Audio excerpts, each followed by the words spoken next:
Option, either to fight and kill themselves in thousands as they did, or to come and sit and solve it peacefully.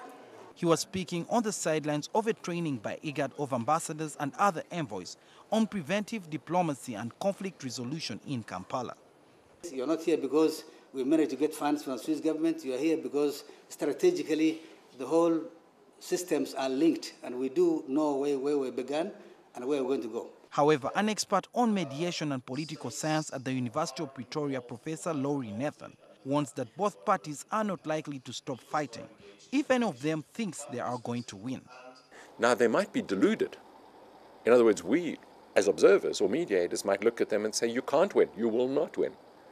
But if they believe they're still going to make gains militarily, they will keep fighting. He says that the conflict could be resolved if the mediator IGAD is supported by other states and organs. There's the African Union, there's the United Nations, there's the IGAD summit. The mediator himself or herself can't put pressure on the parties, but states can. At least 10,000 people are reported to have died since the conflict began in December last year, and at least 1.5 million people have had to desert their homes following the crisis. Apparently, these people are facing starvation, and the World Food Programme has had to intervene. The talks that began 7 months ago have always hit a stalemate, an issue that is raising more questions. Suhail Mugabi, NTV. 7 people have been killed and 20 others injured after 2 buses collided at Nakasongola along the Kampala-Gulu highway. The buses involved were a Gaga coach heading to Kampala from West Nile and Keke on its way to Pader from Kampala.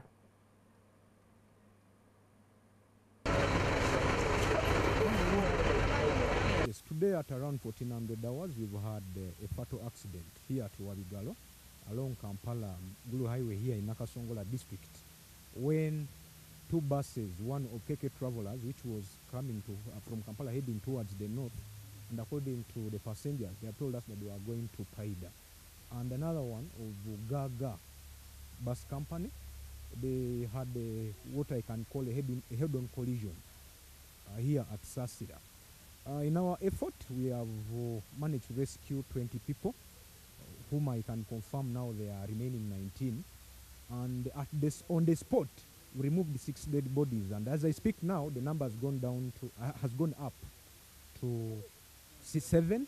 Kati weze wabadde akamotoka akatono kakolola kati nekola overtake nezikwatagana face to face eno nejjange buuka mu bbanga paka bwegudde wansi endala newaba nedda ku side ya kono. Natuukidde wano nasanze driver nga ali wano nga ataawa embeera mbi n'abalala bali mu mmotoka bataawa naye nga obusobozi tebunaba kubeerawo paka abantu ba bulijjo bakoze ekisoboka nekirabika nti batema okusikamu abantu abo naye nga abalala bafudde. All the victims have been rushed to Nakasongola General Military Hospital where they are currently undergoing treatment. Also, the bodies of the deceased have been taken to that mortuary. We just want to appeal to people who could have lost their relatives to check out with the Nakasongola Military Hospital. Unfortunate there. Ugandan health experts say the country is not at a high risk of getting the deadly Ebola virus that has killed over 1,000 people in West African countries. The authorities say they have put in place measures to contain the disease in case it breaks out. The revelation comes just weeks after students suspected of having Ebola was isolated at NTV airport. Josephine Karunji with that report. Guinea, Liberia, Sierra Leone and Nigeria are the 4 West African countries greatly affected by the current Ebola outbreak. It began in December last year but was only detected in March this year. Uganda, that was greatly affected by the deadly virus in 2000, is on alert. The disease killed more than 200 people, including Dr. Matthew Lukwia, a prominent physician at St. Mary's Hospital, Lecho. We have alerted all surveillance officers to be on the alert. We have prepared our health facilities to be ready, especially infection control. We have made sure that regional referral hospitals and other health facilities have gloves, disinfectants. Samples have been taken from the 1 person suspected to have the virus, but the ministry maintains Uganda is still safe. A student from Nigeria, Lagos, He came and had developed fever. We isolated the patient. He's in our isolation unit at NTV, and we have taken off blood. Some countries have gone as far as suspending their airlines from visiting the named West African countries. British Airways, Emirates Airlines, Nigeria's Arik Air, ASKI Airlines, a regional airlines operating out of Togo, and Kenya Airways. What is in West Africa is Ebola Zaire, but what hit Uganda before was Ebola Sudan. Then we had Ebola Bundibujo. They are all they have a high case fatality rate. With over 1,100 people dead in West Africa, there is concern about how the death toll could have risen that high unchecked. When a population is not prepared or have no experience, there are problems of managing any disease, including an epidemic, especially one which kills so many people like Ebola. I don't think the political leadership is heavily involved in mobilizing the community from the top up to the village level. That is necessary in any Ebola epidemic. Health experts say that the key to ending the Ebola outbreak is to stop it spreading in Liberia, where ignorance about the virus is high and many people are reluctant to cooperate with medical staff. Over the weekend, an Ebola quarantine center in Liberia was looted by a gang who reportedly took blood-stained sheets and forced 17 patients to flee, raising the chances of the virus spreading. In areas like Senegal, the work of traditional herbalists is greatly hindering that of the doctors. The herbalists claim to have a potion that will protect the people from Ebola. The traditional healers have no role in control of an epidemic. They can only confuse the population. Even though Senegal shares a border with Guinea, there are no strict measures for entry. West Africa is now being helped by the international community. The World Health Organization, CDC, and Uganda. We have sent a team of health experts. We have over 15 doctors and nurses and clinical officers who are helping in surveillance, who are helping in case management, who are helping in coordination. Ebola is spread by contact with an infected person's bodily fluids, such as sweat and blood, and no cure or vaccine is currently available. The World Health Organization last week said the outbreak had been vastly underestimated and will require extraordinary measures on a massive scale to contain it. Josephine Karunji, NTV. The UPDF's Motorized Infantry Brigade has assembled an armored personnel carrier to support the force carry out its military operations in combat zones. The vehicle, called Nyoka 1, was commissioned by the State Minister for Defense, General J.J. Odong, in Jinja. Shilandu Huchire with that story. These armored vehicles were assembled by UPDF troops of the Motorized Infantry Brigade. The laborious work began in January 2009. The vehicle has been named Nyoka 1, a Swahili word that means snake. The State Minister for Defense, General J.J. Odong, inspected the trucks and commissioned them at Maga Maga Barracks in Jinja. We do not think we are capable of doing something, but the fact that you've had the courage to persevere and produce what we are seeing today is commendable. The Infantry Brigade's role is to provide transportation to troops during a combat and support military and civil police in emergency situations. The soldiers who put this vehicle together were trained by experts from South Africa. According to a document NTV has obtained from the Motorized Infantry Brigade, the vehicles were made to meet the UPDF's growing operational needs. The brigade refurbished its members and buffers to these new vehicles. Shiland Wuchire, NTV. You're watching Morning at NTV. We now cross over to the gentlemen to find out what's making news in today's headlines. Good morning, gentlemen. Not a good morning at all, Mabel. Nothing interesting, especially coming in from the headline story of the Daily Monitor. Honestly, I don't think our viewers really need to get themselves a copy of the Daily Monitor. Well, I'm trying to decampaign the Daily Monitor here, but clearly the headline story is a no-brainer whatsoever. But of course, we also have a very disturbing picture on the front page of the Daily Monitor. manifestation of the road carnage that much of this country is facing on a day-to-day basis. Like, that's not bad enough that citizens, taxpayers are dying en masse on the roads due to several other reasons. Then we've got a disturbing headline like the one we see in the Daily Monitor this morning. That and many other stories is what we'll be reviewing when we return from this short break.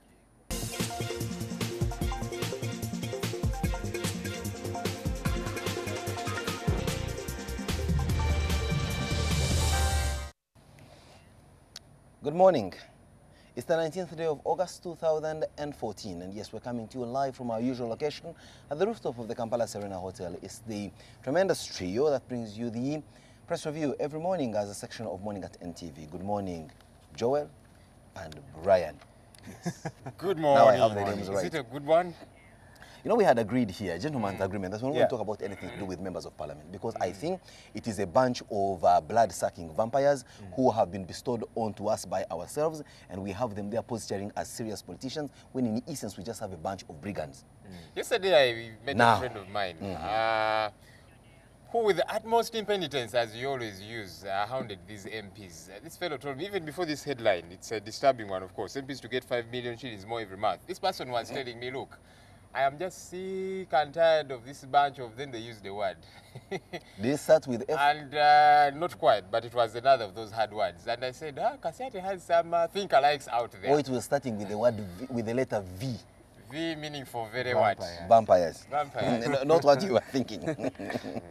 Well, yes, you may be wondering what it is that we are really pontificating about and getting angry about with regard to members of parliament. We had indeed agreed that we will not be mentioning anything coming in from parliament, even if it is a headline story in the Daily Monitor. But I think this is too disturbing for us to ignore. Your member of parliament, going forward, there is a move from their side that government will be paying them 5 million Ugandan shillings every month extra from what they already have. And guess for what reason? Now, this bunch of people who do very little in that August House for 5 years need to live a comfortable life when they eventually retire from parliament. And so this 5 million shillings is supposed to go into their retirement package. And guess what they have called it, according to the Daily Monitor this morning? An emergency. But I like Mr. Jim Mugunga, a colleague with whom we worked tirelessly at the Daily Monitor in our heydays. And he says, he is the Ministry of Finance spokesperson. Minister of Finance is against this move. He says, and I quote, "We already have a crisis of resources, and it's the same parliament that has always called for financial discipline." True or false? True. Without a doubt. What they are trying to do is not an emergency. True or false? Certainly true. There are other emergencies we need to handle. True or false? Absolutely true. Now, I ask $1 million question, and please, our viewers, ask us this question. Ask your member of parliament this question. Do they do what they do in that house for the greater good of you and myself, or they are doing it selfishly for their own stomachs? Why do I think some people will answer yes? Why? Because they run to their members of parliament to buy coffins for them, to pay school fees for them, you know, to contribute, etc., etc. So I'm very certain a good number of our viewers will answer yes. Do you think that this 5 million increase on the MP's specs will reduce the number of blood-sucking electorates that go to the MP's home, or in fact, now that they have heard that the MP is going to get they are going more, to line up they are now now going to line up even more. And then the same MP will come back and ask for more. And then we'll go back more you know, ambition to some of us who want to become MPs. That indeed, you want to be MP for when? that Parliament is a place where you're definitely going to meet money. But I think, Brian, you, myself, and Joel here, given the, you know, I mean, look, every Monday to Friday, we just forfeit our sleep between 4 a.m. and this moment, when everyone else is being productive. We are trying to prepare ourselves to come and put on this show. Whatever little we earn, we really earn it at the cost of our sleep, our quality time with our families, our, you know, all these other things. Can you imagine you go to a place where you know you're going to earn even without doing anything? How dishonest can somebody get? I mean, like this one I was telling you about teachers yesterday. Yes, you are clamoring that you're paid little. But please, for Christ's sake, show us what your value is of the little that you have. These members of parliament, what is it about them that justifies why they should give them more money? And you see, I don't want to get personal here, but I'm looking at, for example, this young girl who really, yes, unfortunately her father dies. She inherits a parliamentary seat like it's a hereditary seat thanks to her electorates in her part of the country. You've seen what the newspapers have been reporting about her kind of livelihood, how she has been a, you know, of course she was a student at the university. You can go to the university where your cousin is vice chancellor and find out how she's performing in university. I was told they wanted to expel her. I don't know if that has happened yet. Then she's got relationship issues here. Then beyond that, and this is not above human, I mean, she's going through what any other person her age would certainly go through. But can you imagine that I, Kasiat, a taxpayer who pays through their nose, have got to finance her kind of lifestyle even after she leaves parliament. Right. This is what pisses many a Ugandan off. And I can tell you, I mean, are we going to start leading a crusade where we're going to say, please, when you next meet an MP, spit on them? I think it's going to get... I think we have given a lot of power to Parliament. You know, they are the only institution that can decide how much money they'll be paid. And obviously they'll pass it because they need money. And well, some for genuine reasons, because they have an electorate which largely depends on them. Is that a genuine reason? It's a reason. Whether a genuine and most of us are looking after extended families. So should we cut back on the powers of Parliament to say that there will be a salary review committee that will say, okay, even MPs, you do not have to take 25 million shillings home. Take 10 million shillings because it is for the good of the nation. Maybe we're also being unfair. Maybe, like Joel, you already say here that there are some members of parliament who mean good, who are up without to a doubt. There are some now good let people, me challenge those to stand up to be, let them stand up to be counted. My good friend Gerald Karuhanga has been all over this place running around on zero-sum grandstanding schemes. I dare him. Let him lead a crusade against this. I mean, if you could lead to the nullification of the appointment of the Chief Justice, I mean, this should certainly be a drop in the ocean. You have swallowed broken glasses. This should be just pieces of broken calabash, which you can easily devour, swallow them, and spit out milk. Of course he so, can. Gerald Karuhanga, I dare you, and I also plead unto you. Please lead another bunch of grandstanding, well-meaning members of parliament, if there is any, and vote against this. I hope you have followers. You know, when you lead without followers, you're simply taking a walk. Yeah. But I like the bad thing with Gerard is that I think from his age and all that, he has more time outside parliament than some of these old Jesus who, well, after parliament, many of them never live for more than another parliamentary term. The lizard seems to reiterate what you're saying. Let's see which MP is patriotic enough and will reject this money. Look, you talk about MPs determining their salary. Of course, back then it was thought that, look, government would at some point hold these MPs at ransom, that, look, if you want us to increase your pay, then do this for us, etc., etc. But I like the talk I've been hearing of late. You know, there's simmering talk about, you know, a salaries and remuneration committee, commission like there is in Kenya. I think we need to have that, so that, you know, there's this particular one. Wait, there is one in Kenya? There is. Have you heard of what the MPs in Kenya are doing to their taxpayers? Actually, they cut their pay. They made a lot of noise, but this lady, the one who heads it, insisted, and they stuck to that. Of course, at some point, they actually did not take pay for about 3 months, saying, we're not going to take our salary until you reinstate it. And the lady dug in her heels, and she said no. And so it was cut. It is still high, but they hope that they'll keep, you know, lessening it slowly but surely along the way. So I think we need to have such, you know, a commission in this country. Of course, now issues will come up, who determines it, etc., etc., and so on. And we need to, I think for me, we need to get with the program that this is not going to stop. They are going to demand more, and they can't use iPads. The printing costs have tripled. Yet they told us the reason for buying iPads is to reduce the printing costs. Yes, so yes. We have people who either do not know what they are doing, or someone is in their bed with their wife and they wake up and say, let's buy iPads. I think it will reduce. Make the word wife plural. Government to save 250 billion on malaria and then give 27 billion of that to members of parliament in a move per year, in a move to make their lives more comfortable when they walk out of that August house. Like we are rewarding them for a good job done where. I mean, honestly speaking, and I hope that my producer is listening to this, or my boss Maurice, let us do a forensic audit. How much business was before this house when they came in?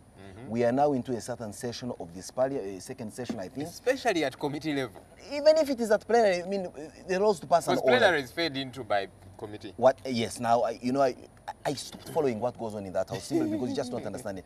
But we have parliamentary reporters now. Our good friend Agnes Nandutu is busy dancing. I wish she was around here to go to parliament and. She had to go and do Kadodi. Okay, she's excused, but I think Jingo Francis now should go in there, Maurice Ocho, and all these other tremendous reporters that NTV has got in its army in the newsroom, to go down there and we try to make a forensic audit of how much business this parliament has been able to achieve vis-a-vis the timelines they had. Accountability. You never know. Maybe they are right. They have done much of their business and we need to reward them as a bonus. Like they do in the committees. Maybe they have done well. Are doing their job. Many people are missing, not attending committee meetings. Let's not sit here maybe and pass a judgment that is unfair. Yes. Let us go out of the way. Let us investigate.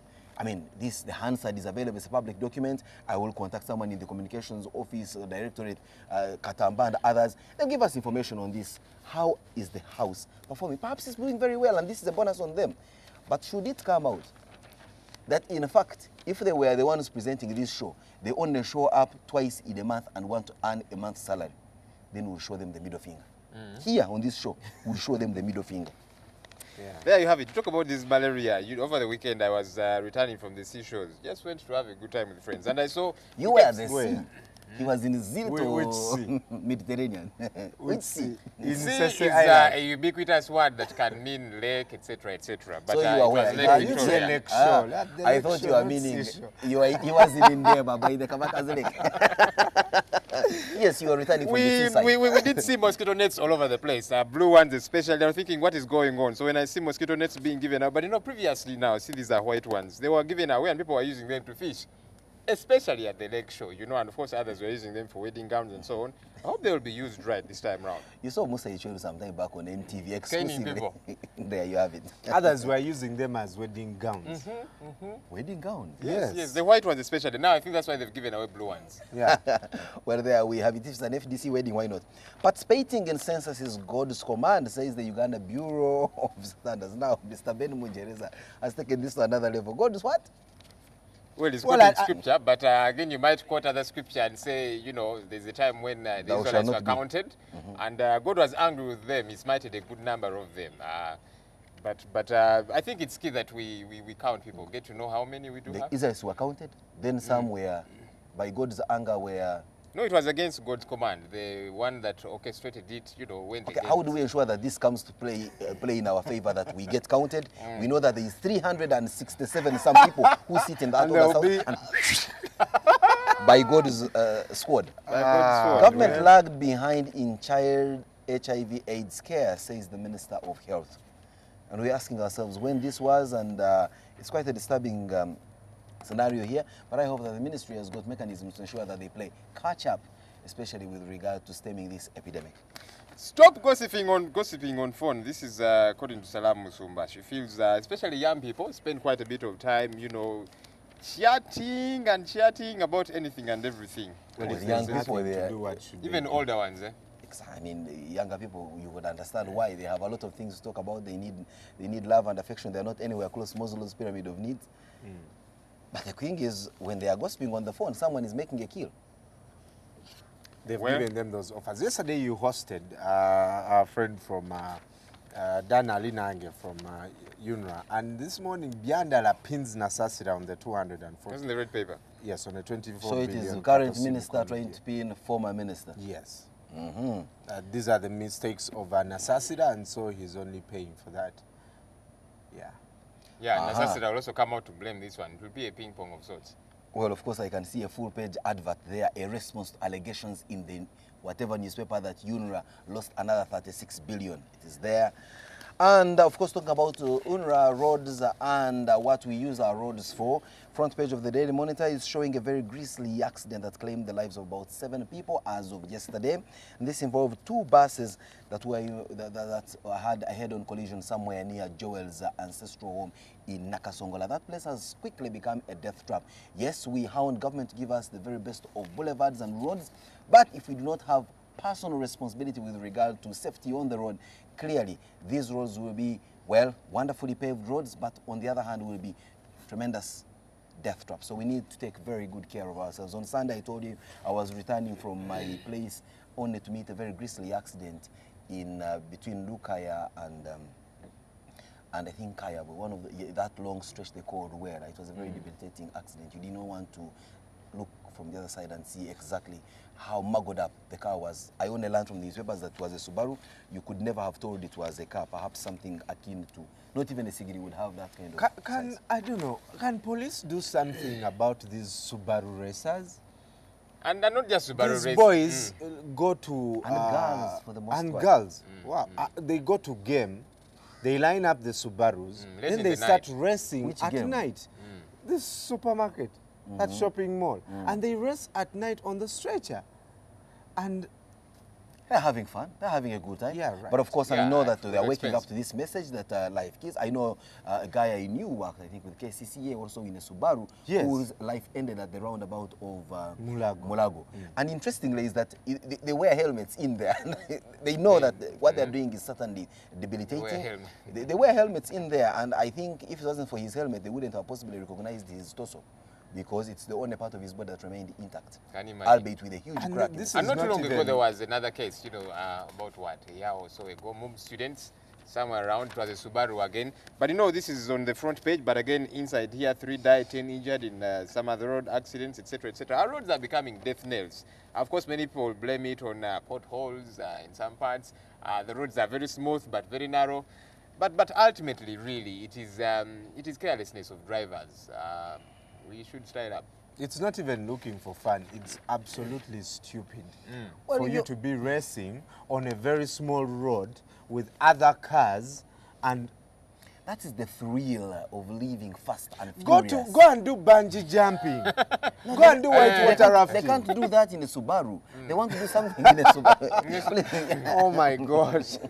Well, all right. Free me, Kashaka, ask Scott. When you get a Subaru, you will understand what it means. The thing just puts fire on your backside, man. They don't want to abuse the manufacturer. The manufacturer specifications well, are you that know one. what? I've not sat in a Subaru, but I've been driven in a fast car somewhere in this world, and it stops only on the track. When you get out, even the driver tells you, Don't try this at home. Don't try this. It stops on the track. Jeremy Clarkson would love to be a part of this racing team when he comes to Kampala again, rather than going around to report about Katanga slums and all the others that are certainly away from the road. Well, an interesting look into the inner pages of the Daily Monitor. We have news coming in from the western, the central, and other parts of the country. We also have got the Next magazine, which has got a news montage.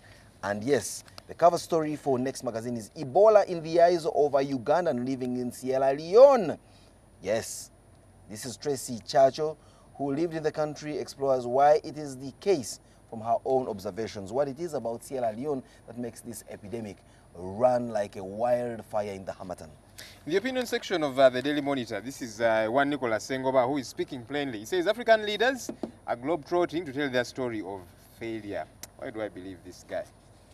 Quote of the day, this is by Minister John Muyingo. Anyway, this was in yesterday's papers. It is really a shame that a good number of you teachers cannot sing the national anthem. Every teacher must memorize all the stanzas to avoid embarrassment. You might be shocked if we did ask members of parliament, your good friends, to actually sing the anthem. Let me first get my second sentence of the third stanza ready. Then when I have it memorized, then I can challenge. Still sing the national anthem at assemblies? Because I know we used to do that every day. We used to as well. I hope they do. Maybe what we need to do, especially that we have the Rainbow magazine pull out, especially for young people, you who are on holidays and enjoying the comfort of being at home.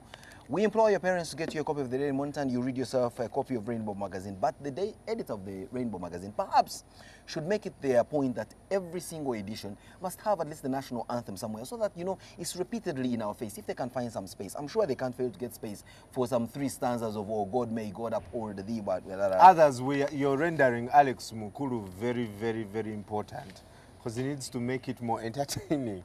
Well, I got some news yesterday that the celebrity Kim Kardashian is going to release a book of selfies.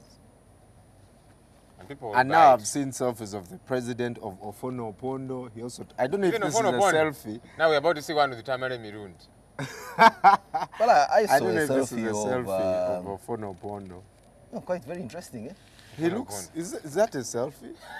what is a selfie? Now there are so Don't many, abuse there are very many elfies into there. Verfies, there are pelvies, I've seen pelfies. groundies. You do not want to know what the Groundies, yes. A ground, there's a rainy now. You must take a photo when it's raining. That's a rainy. A verfi, don't describe it. Now, former Prime Minister Apollo Sivambi says, I did not ask the Premier's office to lend me a vehicle. He says, actually, it is the Ministry of Public Service which did so. But he was quoted saying that he asked. Oh, well, he says that is not the case. Perhaps now that vindicates why members of parliament or people who have been in public office need to be given some 5 million shillings every month so that their lives can be more comfortable after they have left power. How about that? Because if you have been a prime minister for some time, and after your 10 years prime minister, then you're going back to borrow a vehicle from government. But for goodness sake, you've been a leader for that while. And you were working constructively, productively as well. Yeah, we hope, as a don at the university. We also know that you possibly have a few holdings here, and you don't come from a poor family. I mean, when you're in Sibambi, I mean, there must be some. I mean, we're not trying to discuss someone's personal life here, but I want to believe that I think leaders should stop being leeches. I mean, there's an extent to which you must obviously cut some slack to this country and say, come on, what I have is enough. And it's not that, okay, where is he going? Tell me, maybe I would want to ask, if maybe in Sibambi was to his Ramshako place in Kanungu. I mean, to get to Kanungu, you really need whatever. But if you live in Runguja, and your village is just within a 50-kilometer radius, why? What's this brouhaha? Not just in Sibambi. And yet this is a man who cut himself slack. You know, he was a nice guy by all standards. Yes, you would say he didn't steal and that's good timekeeper and all that. But then after they've left, they become, I don't say nuisances, but if these stories are anything to go by, and we are hoping that the press is not lying. Condition them to a place where they think government is going to take care of them for the rest of their lives? It's in their minds, and it's not yes. If you've served the nation for about what? He was prime minister for 12 years. If you cannot even buy a car of 5 million shillings while you're prime minister, then... No, I don't.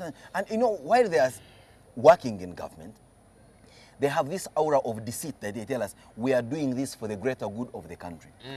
Bottom line, they're just being selfish leeches who are doing this for their own personal aggrandization. And for me, it hurts me that you have people.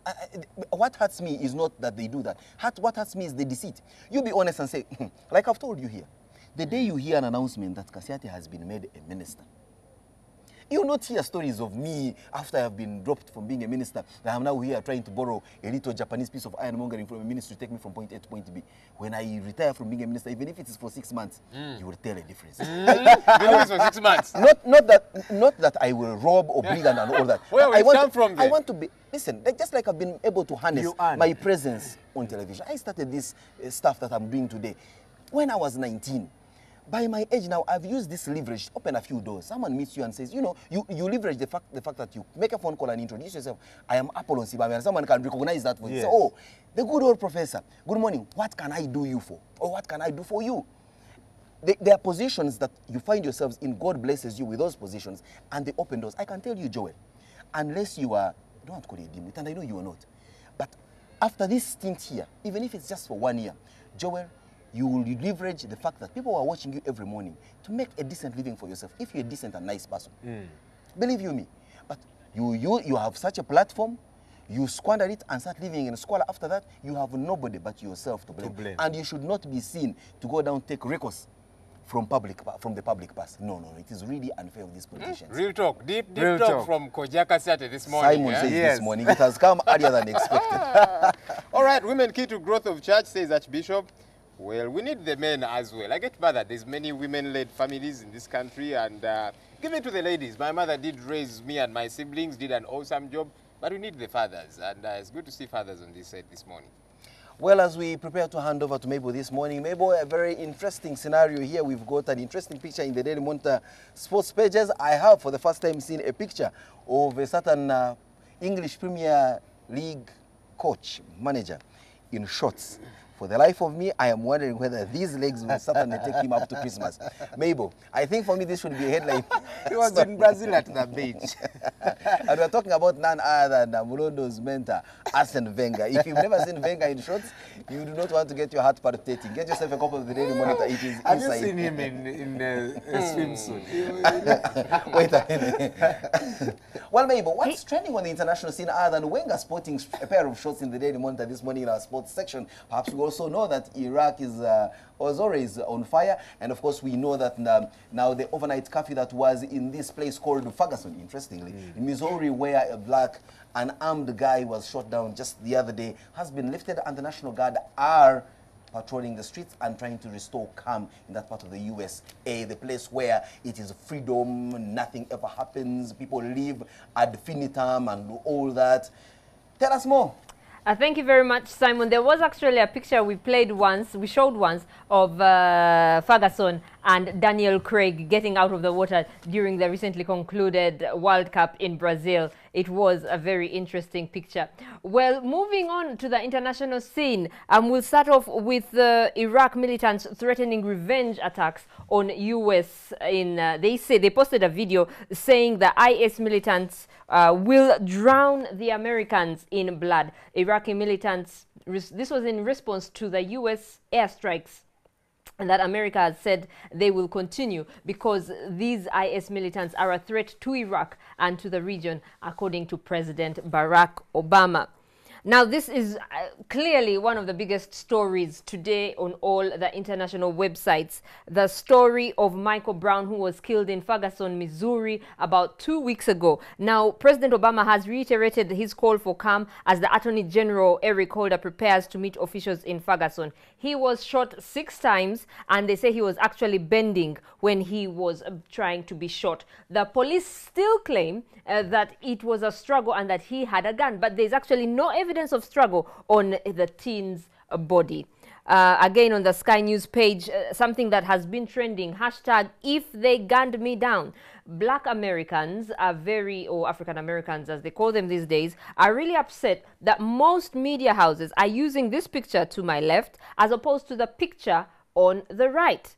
And they say that the media subtly portrays the short black teenager as a thug. Now, if you continue reading this, people are putting pictures of themselves when they are, kind of dressed down or, in that kind of, I don't know, being a G or showing some swag, as opposed to something else there. Again, this policeman here, this army man here, Marine, and there you can see him with a gun.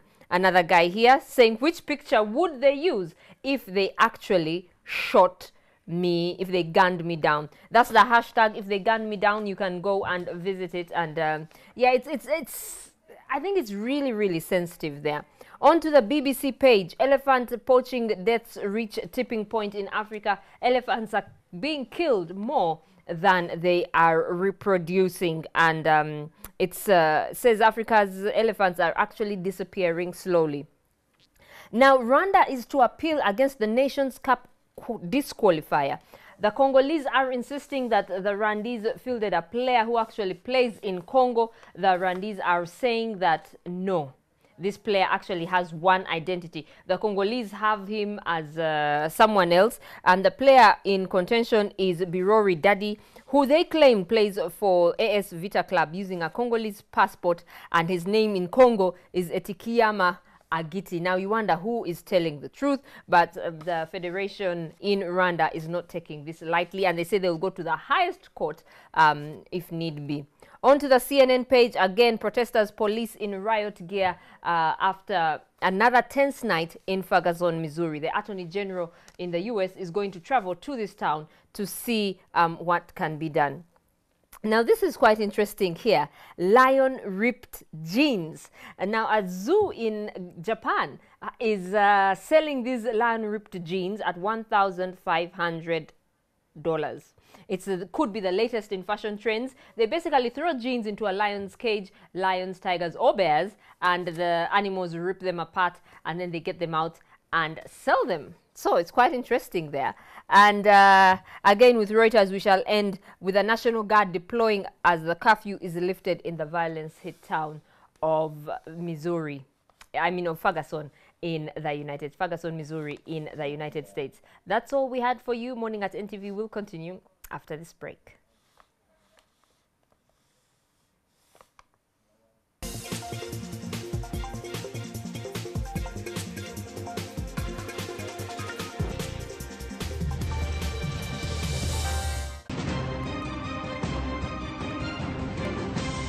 You're watching Morning at NTV with Simon Kasiate, Mabel Kebirunji, and Brian Molondo. Hello, doctor. Hello. Are you feeling okay today? I should be the one asking you that. Me, I'm very fine. I'm just calling to check on you. You're sure you're okay? No headache, no fever? But you, man. Okay, doctor. Just checking. Make a call for whatever reason. Call someone. Call anyone. And change your life.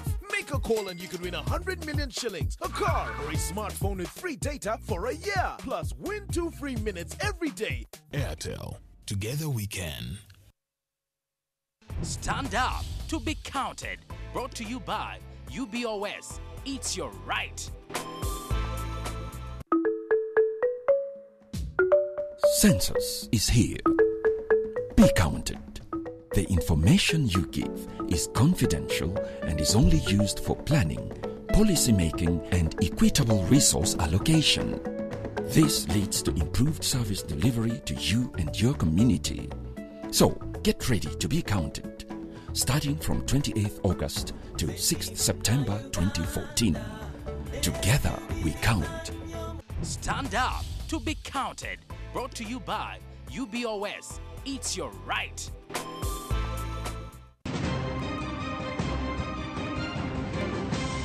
You're watching Morning at NTV with Simon Kasiate, Mabel Kebirunji, and Brian Do. Welcome back. We now cross over to Simon, who is on the other side of the Serena Hotel at the rooftop for today's big story. Good morning, Simon. Good morning, Mabel. This is a wonderful morning, the 19th day of August. And for the this morning, of course, I'm sure those of you who follow development issues, you know that exactly 499 days to the end of what was set as a deadline to achieve the Millennium Development Goals. Now, let's not forget that this was a set of 8 goals to be achieved across the developing world. Uganda, one of those countries that should have by that deadline in 2050. With regard to these 8, which I'll be enumerating for you later on in the show. So, with 499 days to go, how have we fared as a country? That is what we'll be discussing for the most part. When I'm joined by Dr. Joseph Muvawala, the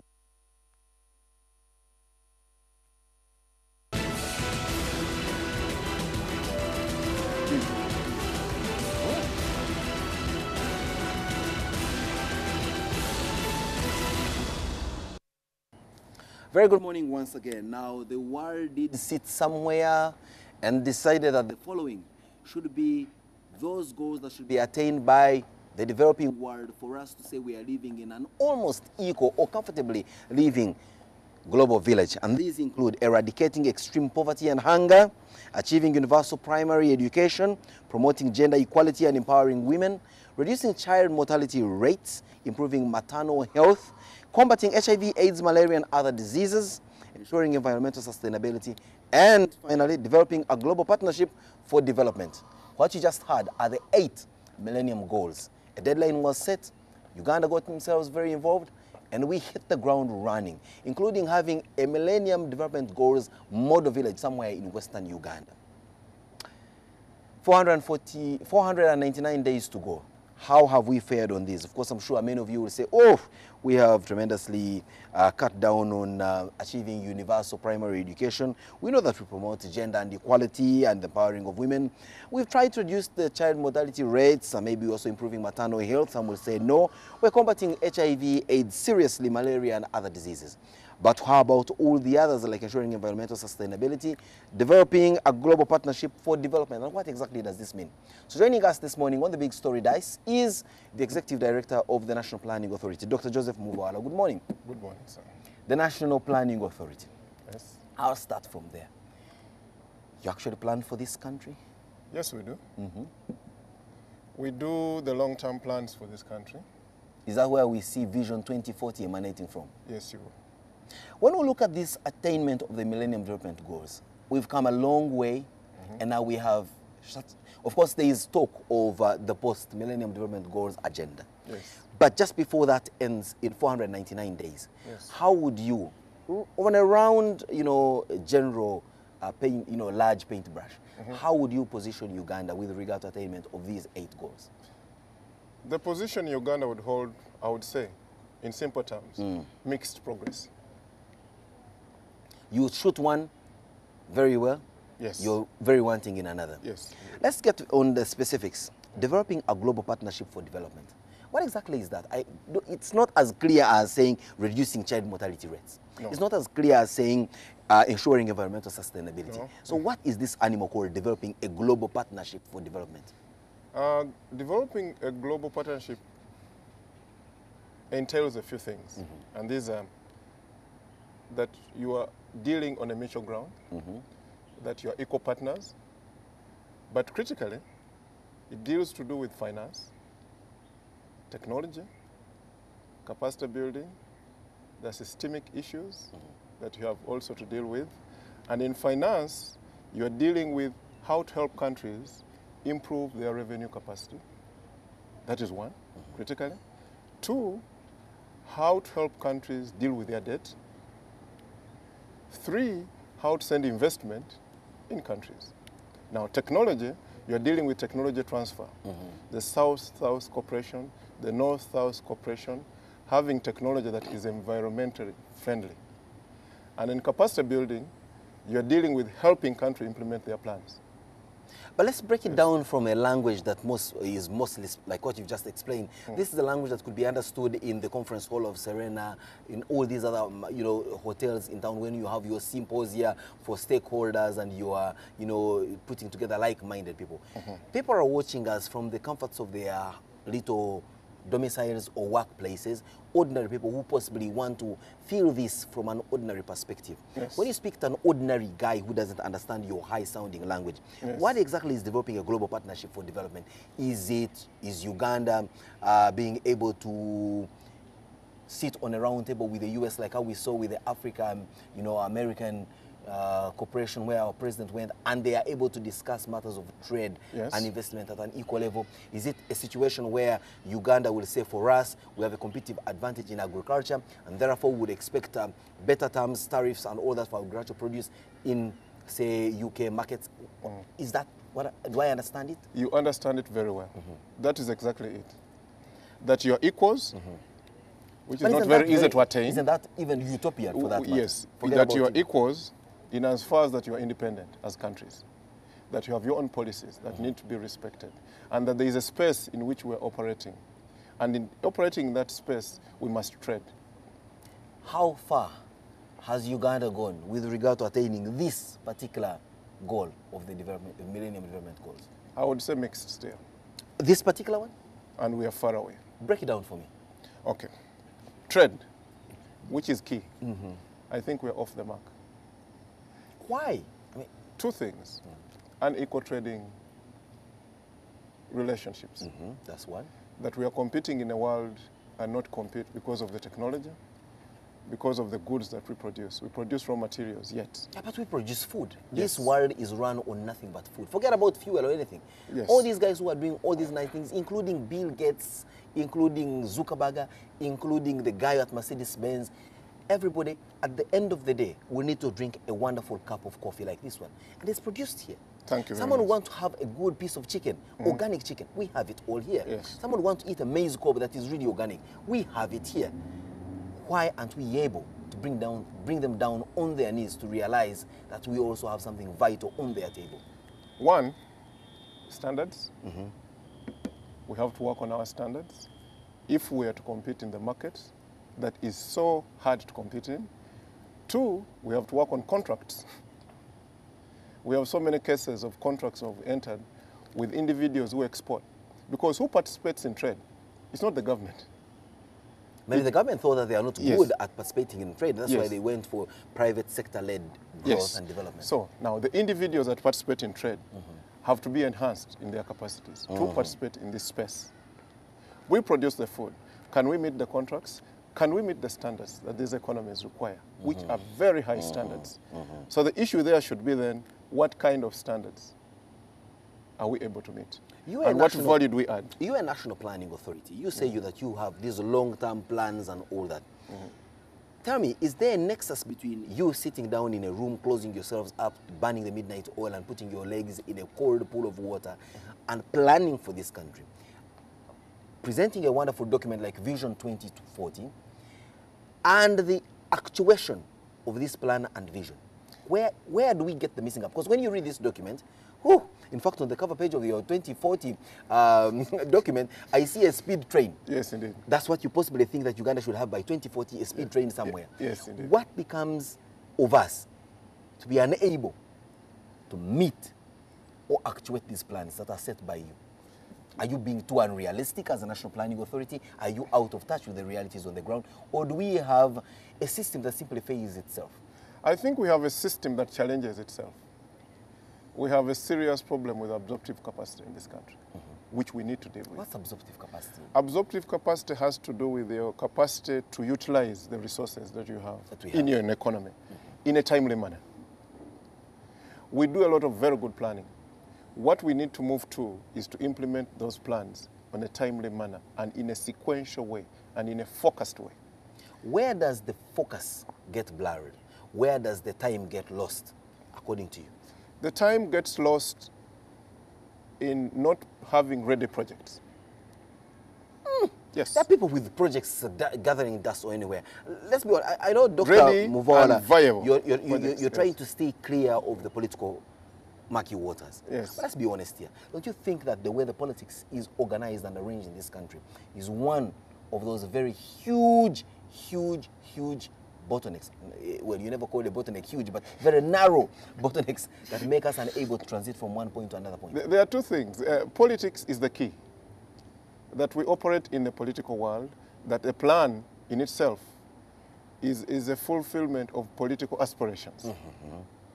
And therefore, at that level, the guidance that we receive at the political level is critical. Very good. The guidance we receive, the signals we receive to implement government projects and all private projects is also critical. And absorptive capacity is a summation of all these things. Yes. The politics, we the human beings that are participating in that system, and the systems themselves. Dr. Muvala, you're being very academic this morning. Now, I'm not going to be very academic, but the point is, it is critical that you have clear leadership, because you cannot focus without clear leadership. Do we have clear leadership? Yes, we have.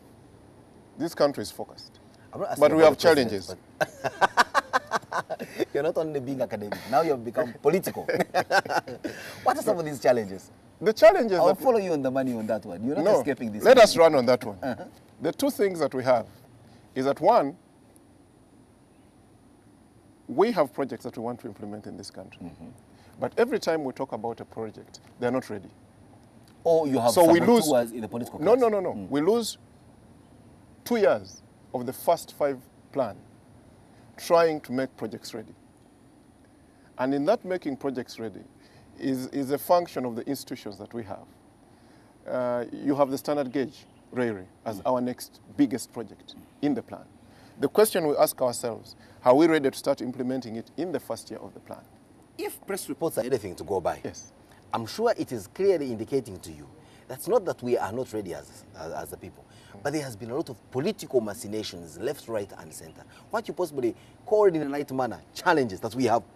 Clear and focused political leadership, but we have challenges in there. Yes. We seem to have major challenges with regard to especially that very particular project. And that is where I want you to put your hind heel firmly on and say, unless something is done in this realm of political machinations, which are many times not averse the little devil called corruption, shall we move? And it's a governance issue. Yes. I'm glad that you've connected the dots. Yes. The issue that we have to deal with clearly, and the plan notes it, is governance. Governance doesn't seem to have impeded us when we were looking at promoting gender equality and empowering women. Governance issues don't seem to bedevil us so much when we set out to achieve universal primary education. They do. No, I think not so much as they seem to do when it comes to developing a global partnership for development. Why? Why do we see governance issues bedeviling us very badly in one aspect, and they are present in other aspects, but they don't seem to bedevil us to the extent that we are unable to move an inch? You know, it's about perceptions. If you're going into the global partnership issues, it's about perception. You're on a bigger stage. Yes. It's no longer the small stage that you're playing in. The little things that you do matter.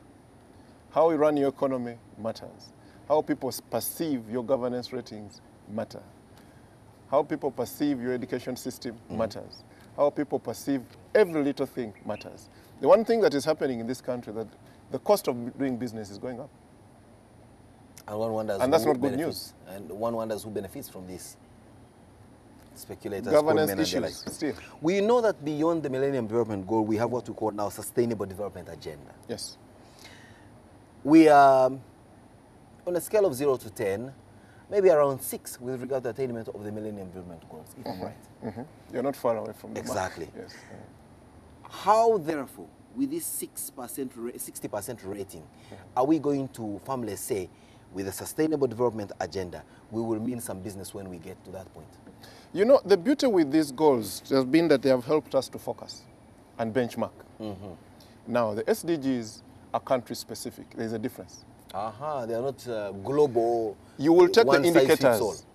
but the targets are country-specific. So it's up to us now to determine where we want to go. We can mess it up, we can clean it up, and we can move forward. We have these SDGs coming in, take effect after 2015, yet you've got Vision 2040 that you engineered some time back and it's going on until 2014. When you look at the two documents, do we see a synergy? Is there a marrying of some sort, or do we have fundamental contradictions that may, in one or another, affect the attainment of one against the other? I don't think so. The vision is about human development and transformation. And the SDGs have now added the transformation issue, inclusive growth, infrastructure. Different from the Millennium Development, the first up to 2015. Oh yes, these there was so much on the side of social development. Yes. So we have a one-to-one. But what we have to do as a country is to ensure that the next plan, because we will achieve the 2030 SDGs through two plans. One which starts this year, at the end of this year, and ends in 2020. Actually three. Then another one which starts in 2020, 2025, and then 2025 to 2030. Now, we risk, if we do plans that do not take cognizance of these SDG goals. So that is critical. When we issue the plan in September, that should be the judgment. Because one risks losing out. The other day, the UNDP did release a report. UNDP, one of these UN agencies, I'm sure it's UNDP, that released the report, handed over to your chairman, which indicated that Ugandans have, on the whole, become richer, which lends credence to the fact that Uganda has eradicated extreme poverty and hunger. These reports, that, seem to, paint a very rosy picture, sometimes a little bit different from the reality on the ground. Don't they bother you where you sit as the National Planning Authority that many of these reports coming in from other multilateral organizations tend not to focus on the demographics which you consider as indicators for this growth that we are talking about? Actually, most of the reports that we do are agreed reports. That I must say. The UNDP does not come here and do a report without talking to us. We agree with these indicators, but the devil is always in the details. The details, indeed, like you said. The devil is in the details. We are talking of average numbers. When you discern these numbers, we are seeing pockets of poverty within the country against the Constitution. We should have balanced growth. But we are seeing regions that are becoming more moving away. The eastern region is taking a different direction. Quite very disturbing indeed. So very soon, you will need affirmative action. For Busoga, for example. This is the region I come from. Muvawara. Yes. Just close hereby. Your name doesn't seem to But you will need affirmative action very soon. Because when we measure poverty, we are measuring it at the global of this country. But you can take it further. Look at what's happening with the children, what is happening with the women. What's happening with the elders. The elders. If people and are those guys long enough are tampering off the average. The men of us who are earning improve this number. Well, let's get down, Dr. Muvawala, again to the whole role of the National Planning Authority and what you do.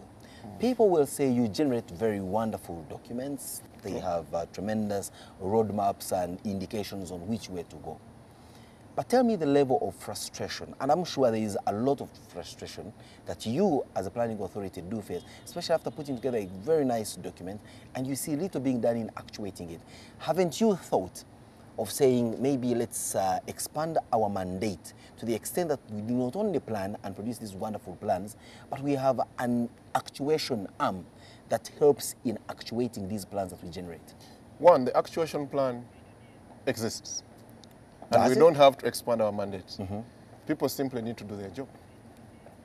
The Prime Minister's office is in charge of ensuring that all government programs are implemented to the dot, to the letter. They exist. The sectors are in charge of ensuring that the plans are implemented to the letter. Now let me tell you, at the national level, we have a one-to-one alignment. At the sectoral level. What is one-to-one alignment? One-to-one I will alignment. understand it, but Yes. this guy watching you now from from a kitchen at Mount Moroto Hotel may possibly Okay, understand what at you the say. national level, what we plan is what we finance. But when it gets to the sectoral level, what they plan begins to deviate from what they can finance. From what we would like them to plan, to implement. Why don't you so have there this is trickle down alignment Yeah, but why at the don't you have sectoral this level? trickle down sense of panel beating that people must be aligned? Now, for that to happen, then the laws must improve. While we have the powers to implement, we don't yet have the powers to knock on somebody's door and say this is project the way things should not be implemented. Dr. Mvala, especially when it comes to amendments in the laws and given our nature of our parliament, I can only wish you good luck. I hope you wish Uganda good luck. If it happens, Yes. it will be akin to that story, the old famous story of Lazarus walking out of his grave 3 days down the road. I do not know whether it has ever happened after Lazarus, but well, there you have it. Thank you very much. We have it. Discussion on the Millennium Development Goals, 499 days to go, yes, and after that we'll get down into the Sustainable Development Agenda. How Uganda will fare on in that one, well, that is an issue that we'll be discussing many years down the road. But for now, we know at least we are on course, limping away, but at least limping in the right direction. Let's take a short break. When we return, it's Simon Says.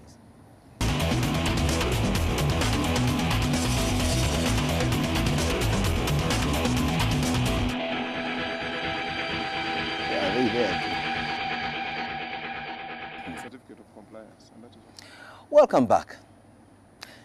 This morning we are talking about Millennium Development Goals. Now this may sound very superficial, may sound very, out in the cloud, and may not for the most part resonate with you as an individual watching us this morning.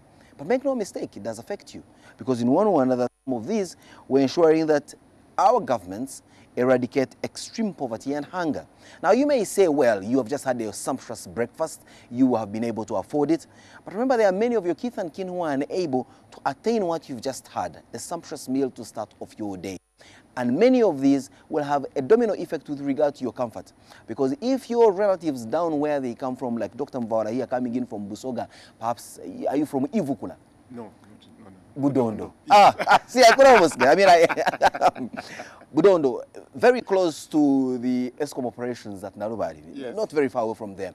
I mean, the moment people there are bedeviled and grappling with poverty issues, they'll call you, they will inundate you with phone calls demanding for these little handouts that should be able to sustain them at a very domestic level.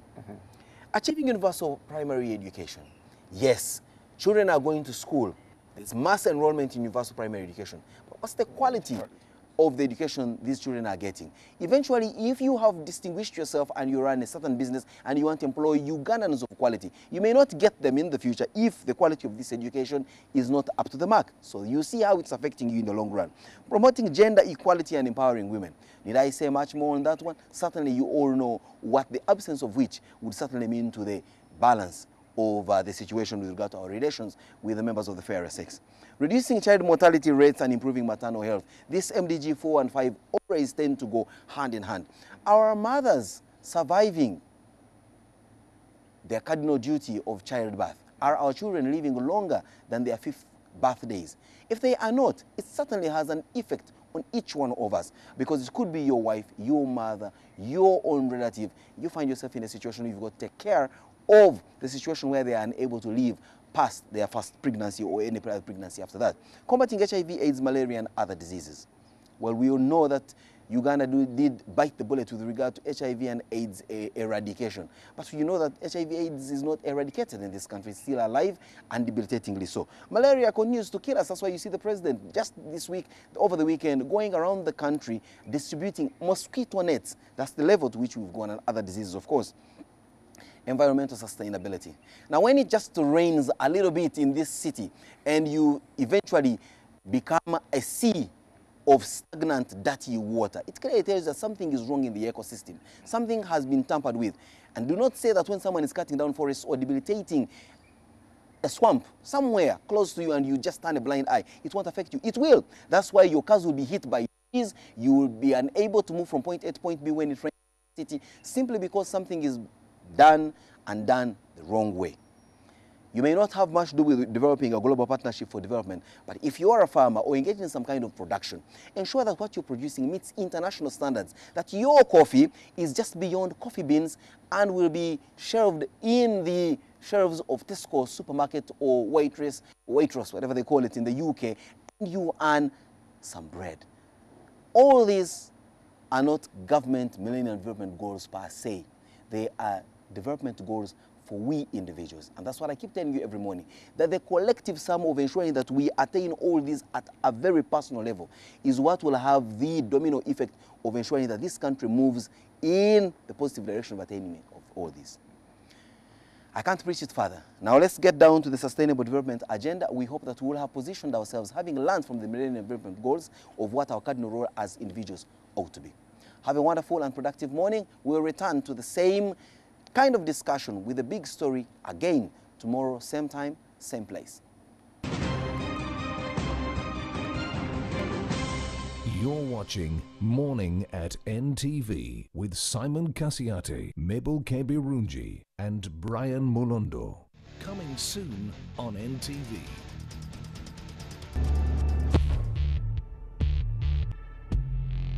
Dang, I suck at women. Because you can still think about her, but she's gone. You should always approach a girl when she's surrounded by guys. Attractive women are the most insecure. That's why they spend more time in the mirror than other women. A needy people pleaser, desperate, forgettable, replaceable, boring guy. And how to deal with the obstacle, her friend. One thing I want is money. I mean, how dare you come to me, all dirty and shabby, looking like a war truck from Afghanistan. I've been given a challenge to go up to those streets, get enough numbers of very hot girls. Excuse me, so what do you do apart from looking good? 0702. 0702. Coming soon on NTV. On the next episode, brought to you by... At Orange, we know you want to do more on the internet. That's why we bring you happy hour day and night. Destiny River. Manuela, I don't want to think ill of your mother. I don't want to. But the way she looks at me, the way she comes closer. Is Father right in what he said? I wonder if my father really died of a heart attack, Estella, or of another reason. You were the sole witness, Estella. Witness? Listen carefully to what you're saying.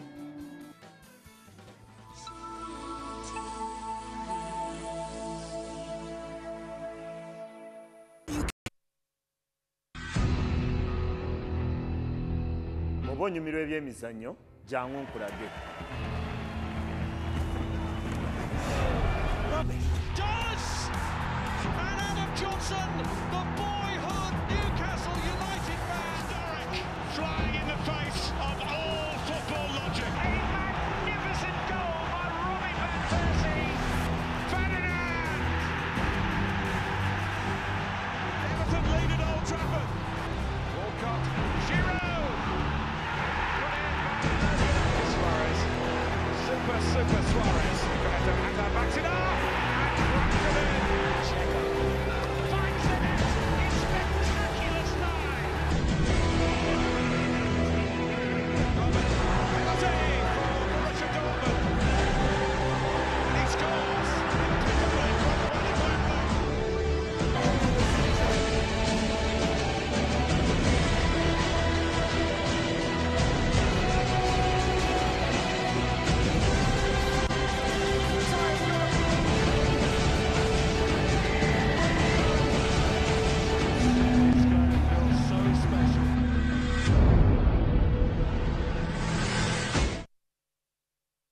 Mr. Krabs, are you ready to party? I like to move it, move it. I like to move it, move it. I like to move it, move it. You like to move it, move it. Wow!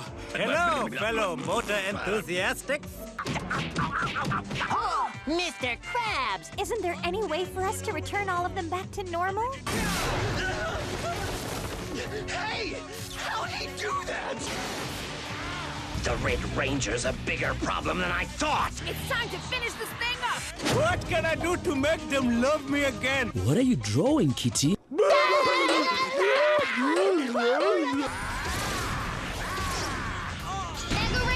Yeah! That's a mega win! Hello? King Julian, you are truly inspiring. Ow! Sponge Pot!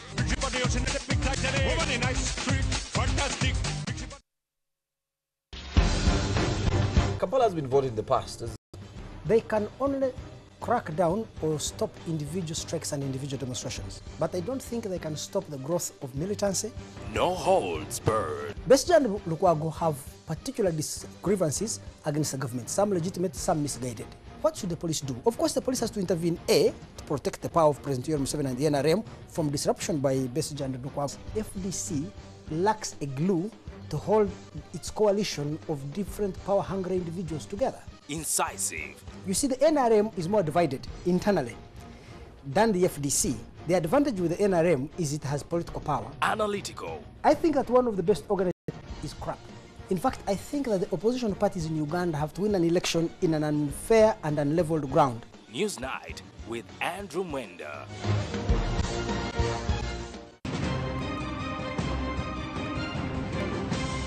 You're watching Morning at NTV with Simon. The 19th of August. On to Facebook, some of your messages here regarding the National Planning Authority. We had the Executive Director earlier in the studio. He did say that to help countries deal with debt, we need to increase our income. And we have Mohammed saying, how can we do that? Because our shillings are still low. Masiko says, nothing there because embezzlers, they're the ones in the system on the national markets. We also have Katende saying about the problem of we have good plans, but you know the issue is how we implement them. Katende saying yes, well done, but we have too few people to do that. We have Noah Mukirane saying, but how can we implement the plans when the citizens have lost nationalism because of witnessing greedy and opportunistic leaders and technocrats? We have Kansime Johnson totally agreeing with Joseph, who said how we run our economy matters. How people perceive that promoting environmental sustainability is Millennium Development Goal number 7. Because it has been ignored, this is evident with a very small amount of funds allocated to the environmental sector. Let's wake up as a nation. You can continue the discussion on our Facebook page, Morning at NTV, or even Twitter at Morning at NTV, or follow us on our individual handles. We now cross over to place where you are bullied at work. That doesn't just stop at school, but it goes on at the workplace. And some statistics have shown that 52% of women have gone through some of this bullying, whether they've been victimized, shouted at, or even some bosses will go on to harass them sexually. But we'll also talk about the 48% of men who go through that every day. If your boss has shouted at you before, if you are the one shouting at your place bullying and how to overcome it. Coming up on Everyday Life.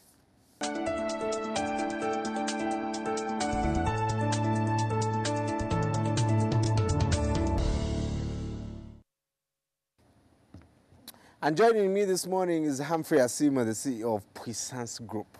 Puissance. Good morning. Good morning, Brian. Humphrey has been here. You keep telling us on Facebook, bring back Humphrey, like bring back our girls. So really, we have to bring him back. And just a reminder, you can start this conversation on Facebook, which is Morning at NTV, and also on Twitter at Morning at NTV. You can also use SMS platform 6565.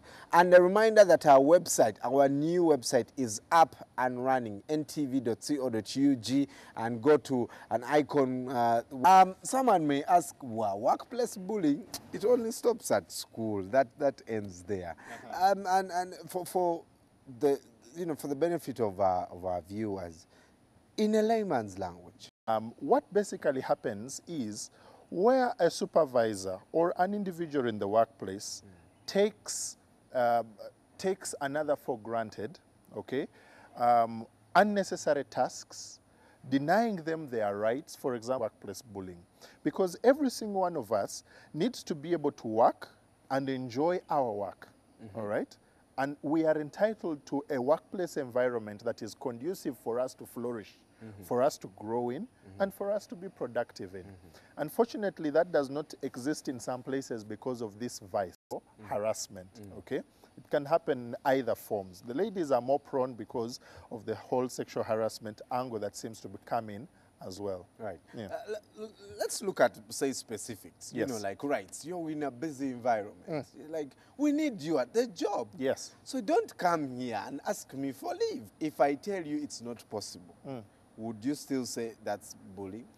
It is bullying for two reasons. Number one, you're entitled to it by, okay, of leave. You're also entitled to seek leave, all right? And from organization to organization, that varies. When you're not well, and it is certifiable by a medical practitioner that you're not well and you need time to recuperate in order to work better, you are entitled to seek leave. You're also entitled to compassionate leave. I know people, you know, away from people who kill everyone every week. You know, if there's this guy who has lost all his family members. I don't know who he's going to kill next. Yes. But I know some workplaces where they say the only person you're allowed to bury is your spouse and your child. Yes, different... Sijui, brother, sister, what's that? No, no, no. Only your spouse and your child. Yes, different workplaces will come up with different policies to operationalize the Employment Act. Okay, the Employment Act of 2006 in this country needs to be operationalized by those policies. And so they will say, yes, you can only bury so and so and so and so. That is fine. If you need to bury your uncle or your cousin or your distant relative or your neighbor's uncle's friend's driver, there you need to take your annual leave, okay? And it is true that many people do abuse that. They do abuse some of those privileges. But then the other reason as to why, you know, things like leave are important is every human being needs time to recuperate. Every human being needs time to rest, okay, reset, refresh, and come back much better, more vigorous, more passionate, more, you know, because this body of ours needs to be serviced. The way you'll take your car for service, you try not servicing it for, you know, and carry on.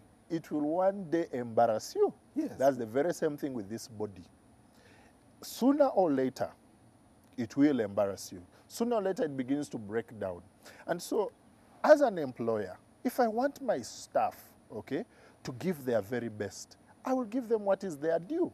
And they are due for leave. Let them take leave so they can come back, and then we hear those excuses, okay? Because you'll have rested, you'll have taken time to recuperate, and you know what, it's okay. Switch off your phone.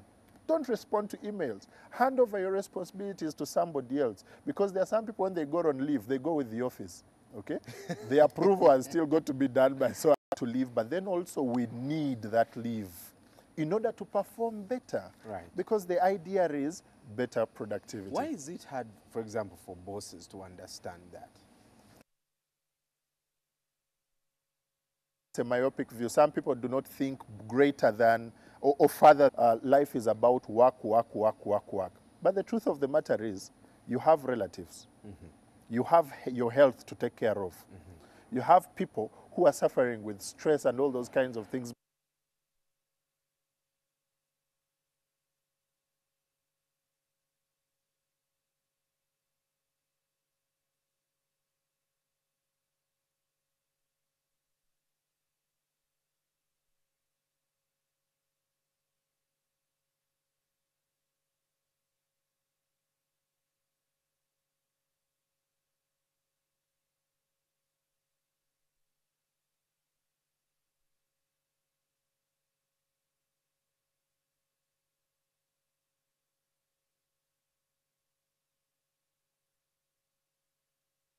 You know,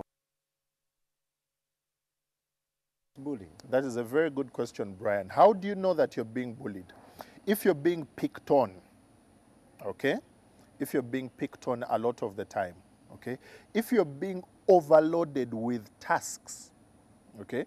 Your supervisor, for example, gives you 9 different assignments and expects them yesterday, all right? There comes a time when you have got to be able to say, you know what, this is not possible, all right? You need to just take time to, I'm not saying that every task given to you means that you're being bullied, no. We have tasks that are clearly stated in our job descriptions. Unfortunately, most people work without a job description, okay? And so because the boss says, you do whatever I tell you to do, okay, and the rest leave it. Then if your rights are being violated, your right to live, your right to self-respect and that decency, okay? You're being asked, for example, to do things that are, that are illegal, okay? Or things that contravene your own values, okay? In, for example, dressing. I know humbly applied lineup. Yeah. There are instances when that can also cross onto the line of bullying. If your supervisor or your boss shouts at you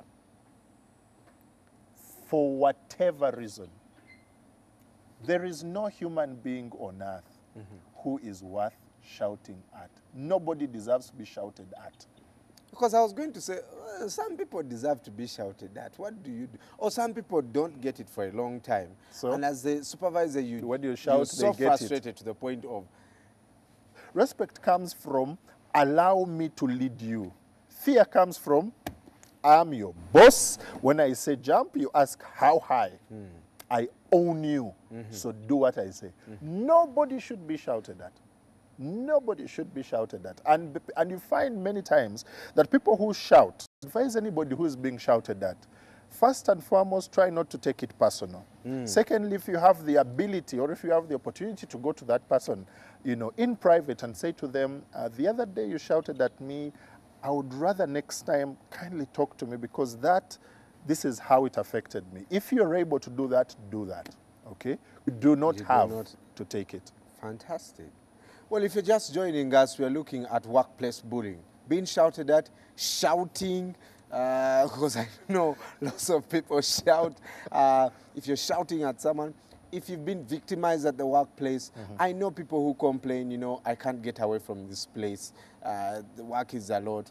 And our pursuit for you know, to overcome it. Apologies to those of us watching us from free-to-air services and probably had a very short interruption in our transmission. Apologies, and we're back. And I'm talking to Humphrey Asimwe, who's the CEO of Puissance Group, and helping us to overcome this. How do you counter? You know, before I even go there, someone here asked the question, as a subordinate. It's not necessarily weakness. It is possible for a supervisor, for an employer, for a boss to put themselves in a situation where they are compromised. If your subordinate knows something about you that you do not want in the public domain, that you know, for example, will embarrass you, that you know, for example, will tarnish your reputation, many times that subordinate can use that as leverage against you, okay? And that is where the subordinate bullies the supervisor. Because they know something. I know what you did last summer. And for as long as they know that, And so the most important thing is, as a supervisor, live your life above reproach. Live your life with integrity. Own certain things about your life that you know they are going to use against you tomorrow to get a pay rise, to get time off unnecessarily. So that has also been known to happen. Yeah, so it's possible. I don't know. I've worked in some places, and, you know, not necessarily the people who have led me, but I have seen people actually stronger than their supervisors. Yes. As an employee, aren't you sometimes forced to bully your supervisor into, you know, some guys are even so brilliant, more brilliant than their supervisors, and you see them trying to force their ideas, and the boss is kind of left in a place where, like, okay, let's just do it. Okay, that's a very good question, Brian. And let me approach it from this way. As an employer or as somebody's supervisor, the team that I surround myself with should be people who can do things better than me. That does not make me insecure. All right? That should not, in as much as they are better than me at those things. I have somebody who does marketing. I cannot sell anything for the life of me, okay? But it does not mean that they can bully me. No. I allow them, I give them that permission to thrive in their area. Yes. Okay? However, you see, as a supervisor, I also need to know what is happening. I also need to have an idea. I need to be informed because I'm giving oversight, remember? So if you realize that you have people who are better than you in the team and who have the ability to usurp, learn their trade.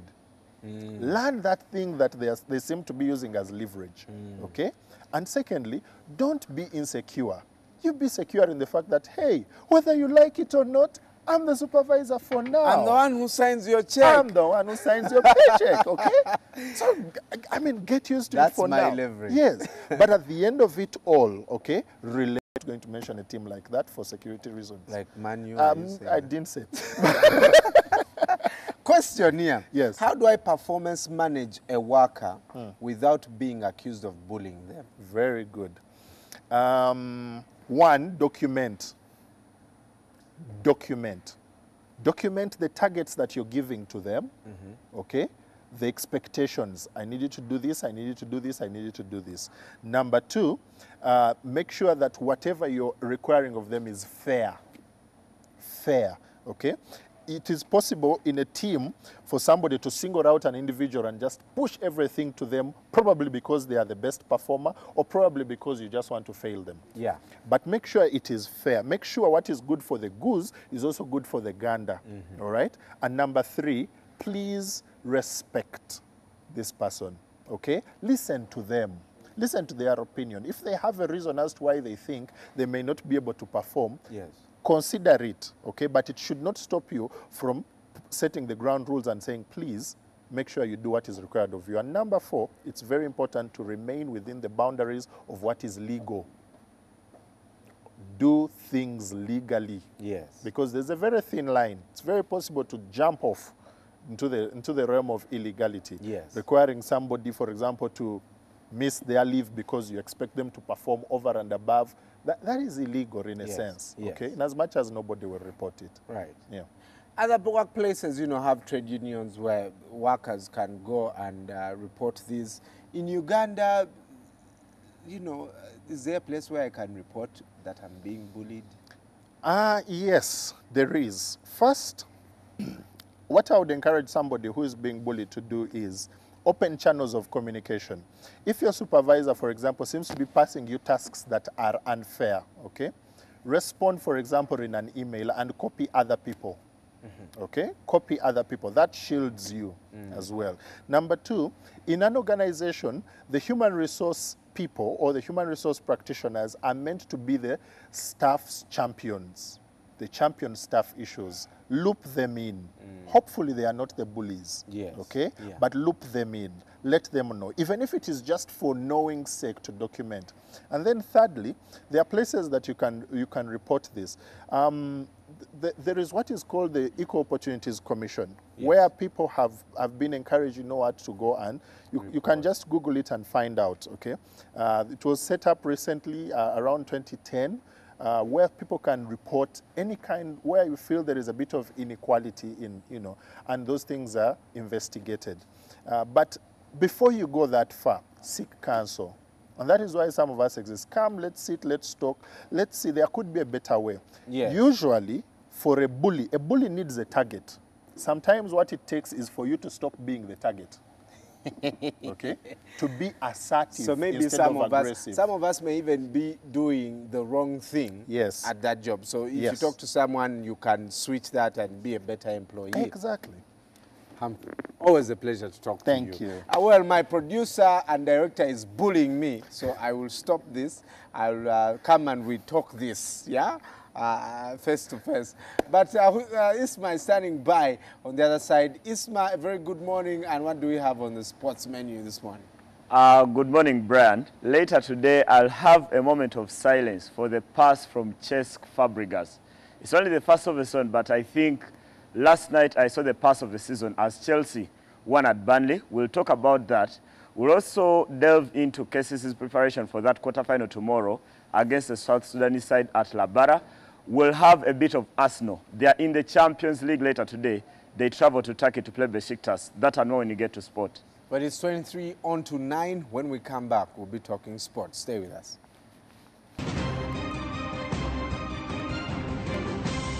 You're watching Morning at NTV with Simon Kasiate, Mabel Kebirunji, and Brian Mulondo. Stand up to be counted. Brought to you by UBOS. It's your right. Census is here. Be counted. The information you give is confidential and is only used for planning, policy making, and equitable resource allocation. This leads to improved service delivery to you and your community. So, get ready to be counted. Brought to you by UBOS. It's your right. Coming soon on NTV.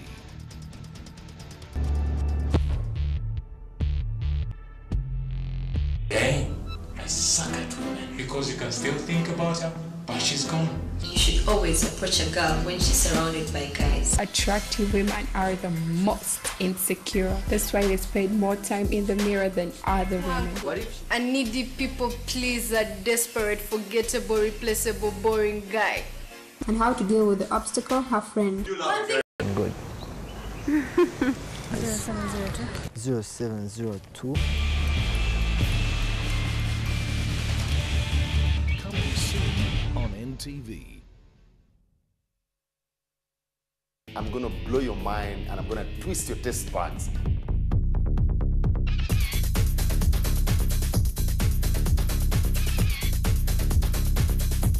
The flavors are already coming together. I can feel them. Very lovely, very appetizing, very healthy.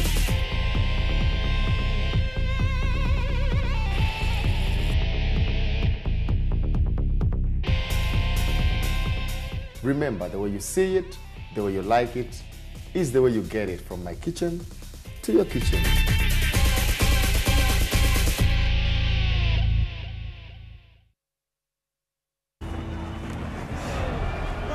Does! And Adam Johnson, the boyhood Newcastle United man, Derek, flying in the face of all football logic. A magnificent goal by Robin van Persie. Ferdinand! Everton lead at Old Trafford. Walcott, Giroud.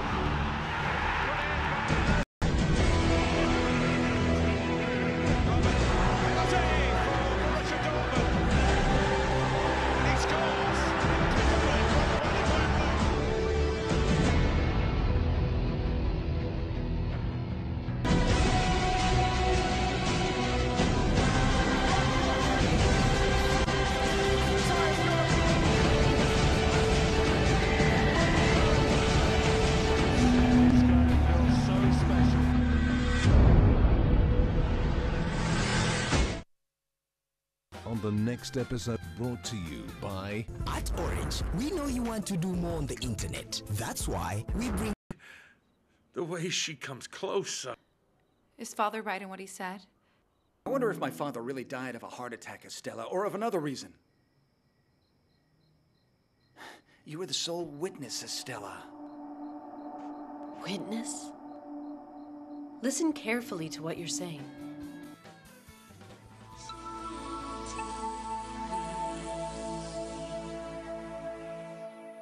You can download movies at the...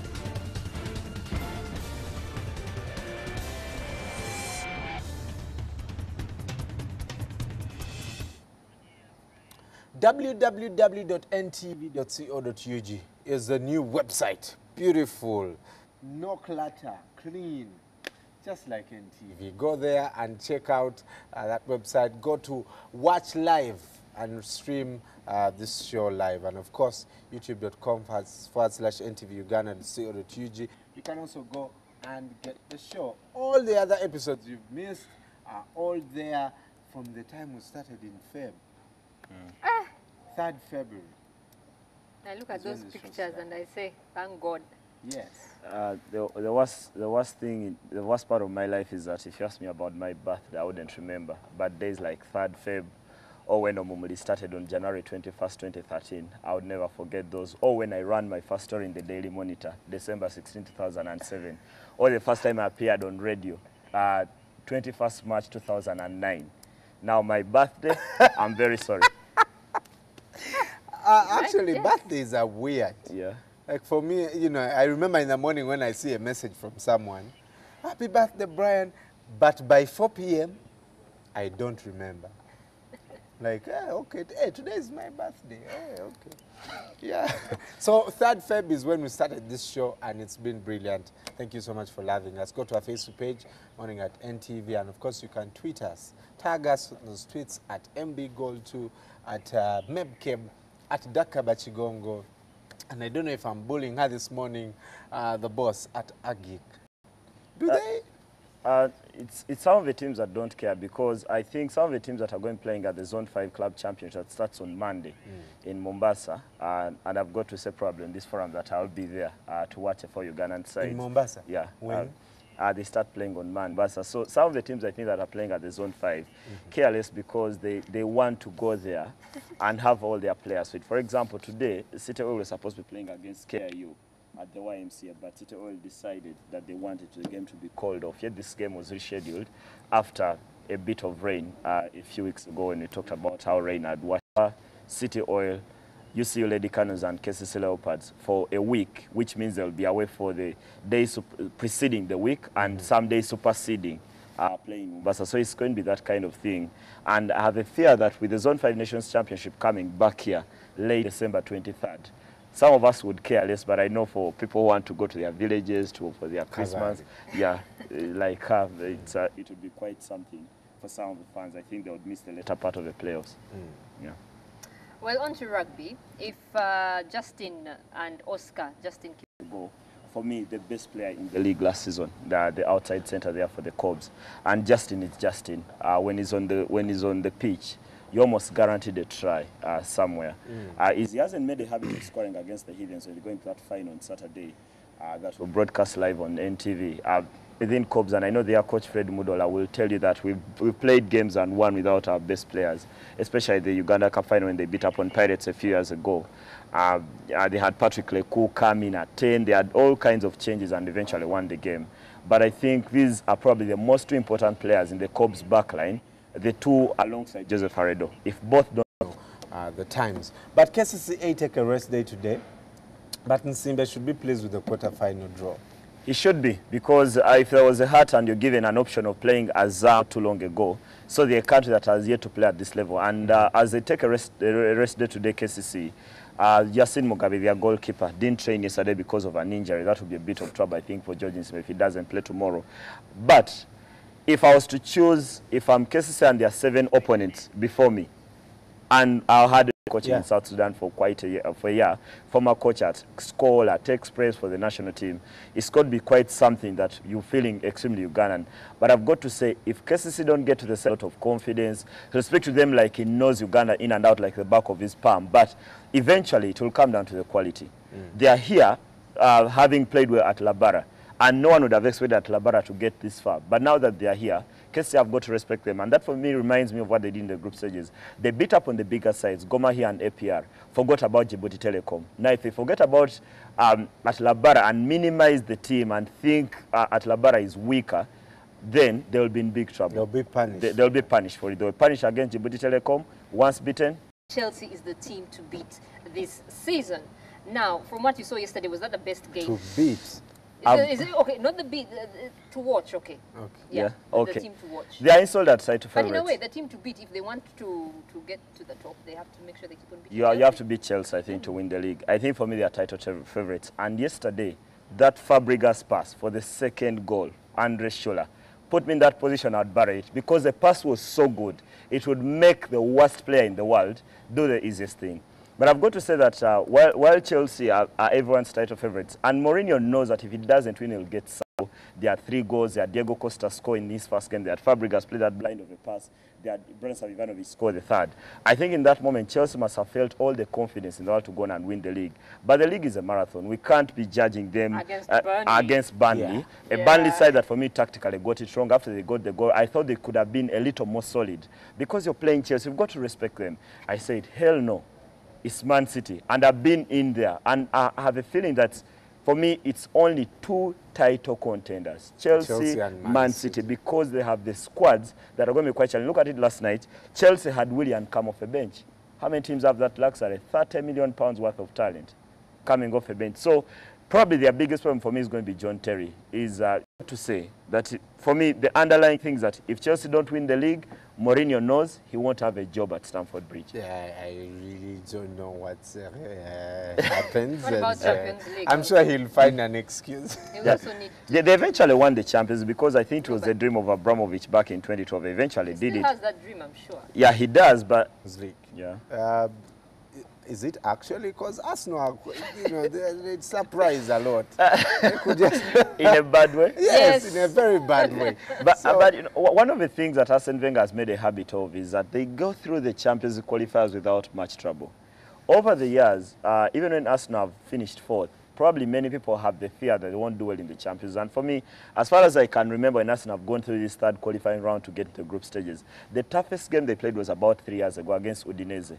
And in that game, Antonio Di Natale missed a penalty. Had he scored, for me, Arsenal would have been out because Udinese were leading the game by 1-0.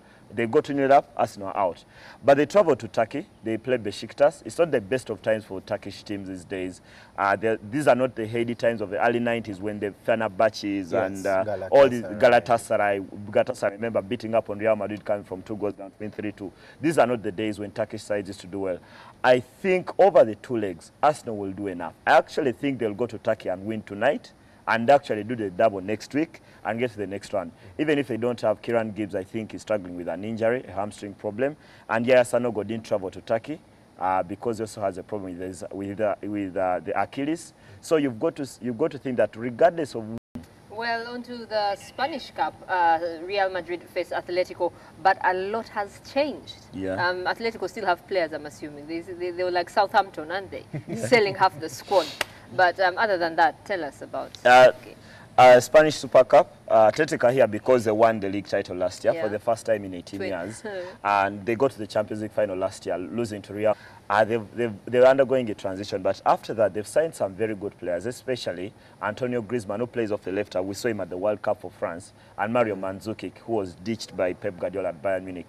I've got to say, he's a good player. He's a very good player, and more importantly, they retained I think I have a feeling that since this is a derby, Atletico will be competitive in the one game. Over the long haul of the season, they may not have the quality to match Real Madrid and Barcelona because Madrid have already won a trophy. We don't forget that they won the UEFA Super Cup the other week, and then now they have a chance to win another trophy. Would Madrid throw this away when they're at the Bernabeu? I don't think so. Right. I don't think so. But all the attention, I think, of the cameras will be on Angel Di Maria.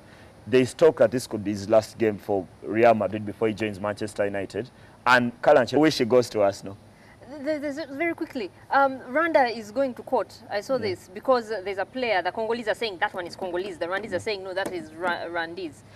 They were disqualified in the Africa Cup. A very familiar story across African football. Many teams lose their places in qualifiers because they are using players who are not of that identity. He decided to switch his name. He has a different name at club level and another one for the national team. I think it's called Tebi Daddy. And what a choice of name. I'd rather be called Mulondo. But his name is Tebi Daddy. Yeah. Tebi Daddy. Daddy, D-A-D-Y. So what's that? That's for the club? For the national team. And there's another club name that is Congolese from Lubumbashi. Now, Congo Brazzaville. Why would you do that?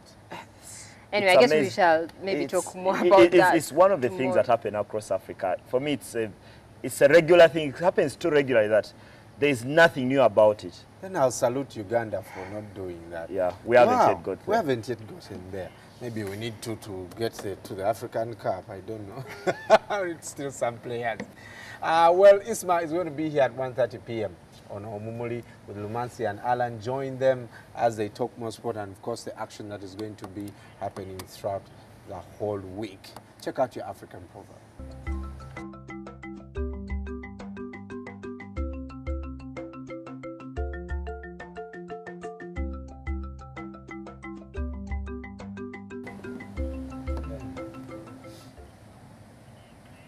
The wise make proverbs for fools to learn, not to repeat. Wow. This is an African abuse, not a proverb. Yeah, the wise make proverbs. No, but I think someone can tell you something because of an experience they have gone through, and you're like, you know what, Mulondo said this, so I probably shouldn't do it because he did it and he got burnt doing it, so I will not do it. Yeah. So you can learn. You could learn something from it. Yeah. Probably, Yeah, okay. One of the proverbs I always think about the most when, for example, MPs are debating their salaries or journalists are being pushed to pay license or whatever job, and journalists are the ones commenting. I remember the famous Luganda proverb, Enchima tesara gwa chibira. Now, exactly when you're full, you can't relate to this one because if you're wise, you're the one who would be able to invent a proverb because Enchima tesara gwa chibira. Who contributed this African proverb?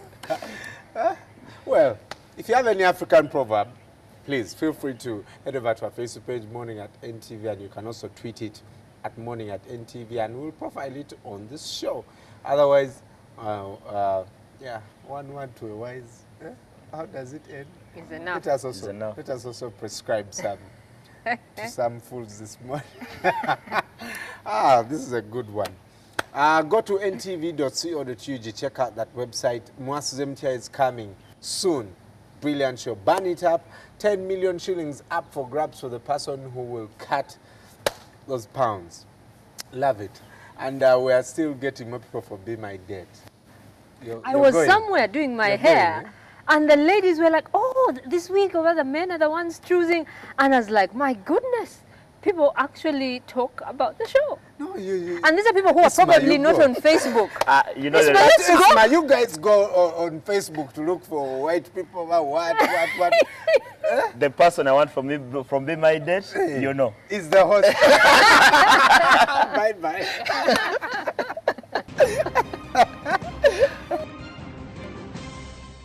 Watching Morning at NTV with Simon Kasiate, Mabel Kebirunji, and Brian Mulondo. NTV, turning on your world.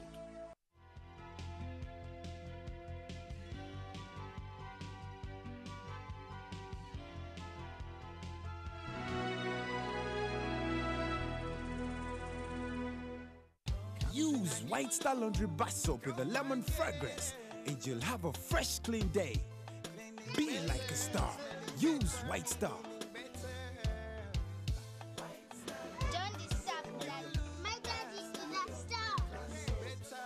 White Star Laundry Bar Soap. All day fresh clean.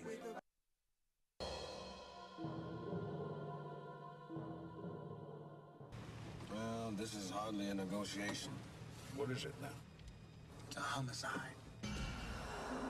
Lessons on the street. Senpai, apple pie, whatever it is you want me to call you. We have a murder here. I want to solve it. You'll probably find them irritating tonight. Do keep your hands at your sides. It's a partnership that's not supposed to work. It's safe around here. You call this safe? Senpai, rough neighborhoods may be America's last advantage. Keep your hands down. These guys don't like big arm movements. They might shoot you.